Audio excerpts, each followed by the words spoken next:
Bloody hell, guys, you need to see this. This is going viral right now. There's this video doing the rounds on TikTok called The Cursed App. It's like a found footage Blair Witch type thing with a dash of Black Mirror. And it starts with a popular tech YouTuber unboxing this new app that's just come out called Observer, which apparently uses augmented reality to show you if there are any ghosts around you. But it takes a turn for the worse when the app starts predicting deaths in real time. So let me explain what's going on. We open on a very familiar YouTube-style intro. Upbeat music as our host, Nate, stands in front of a green screen introducing the topic of the day. Hey squad, today we're testing Observer, this app that allegedly shows spirits through your camera. 10 million downloads, but the reviews? Chilling. Let's see why. And then they introduce the concept of ghost hunting using the app. They point their phone at an old tree outside and the screen suddenly glitches before cutting to black. And it's here where we first hear the voice of the app itself. Point camera at subject to analyze. Warning, no refunds. And then they're back in Nate's apartment. Now he's scanning the room while the app looks for entities. And it quickly picks up something in the corner. It outlines a dark shadow in red, highlighting it as an entity.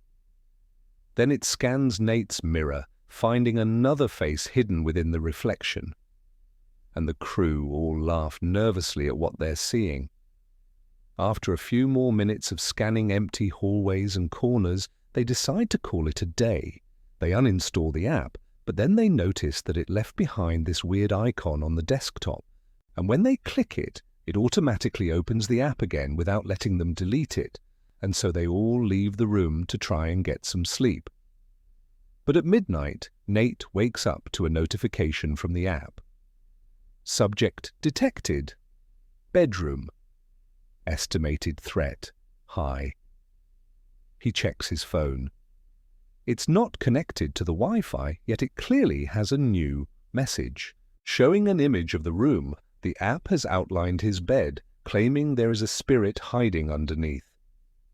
Nate's eyes widen in terror. Nate says to the camera, "I don't know about this. Maybe we should have just left well enough alone," before approaching the bed, slowly.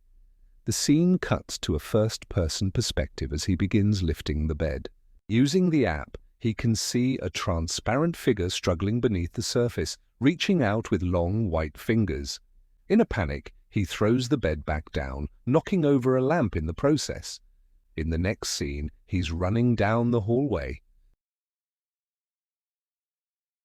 The screen flashes "Run" in big red letters. And then it cuts to black as if the camera was dropped or thrown. The following morning, Nate is sitting in his room alone, looking pale and exhausted. He speaks directly into the camera, presumably recording a video diary. He says, "I didn't tell the others this, but last night I did try to uninstall the app, but it didn't work." Okay, maybe it's just some kind of prank. But here's the thing. Last night, the app told me that my neighbor had died. And then this morning, I got this news alert telling me that she had a heart attack in her sleep. She was only 28 years old. Then he goes through the app history, which shows a list of all the people it's detected, and they've all died within the last 12 hours. He turns to the camera in disbelief and says, "How is this possible?" And then we see the true horror of the app begin to unfold. First, it starts sending photos to Nate's phone, but they aren't of anything in the room. They're blurry images taken from the camera, showing the same dark figure walking through the apartment, always keeping its face hidden. Nate screams and drops his phone. The app then begins live streaming from different angles around the apartment. All we can hear is Nate frantically searching the rooms, calling out for someone, but no one is there. The live stream switches to the kitchen and we can hear whispering voices coming from the cabinets.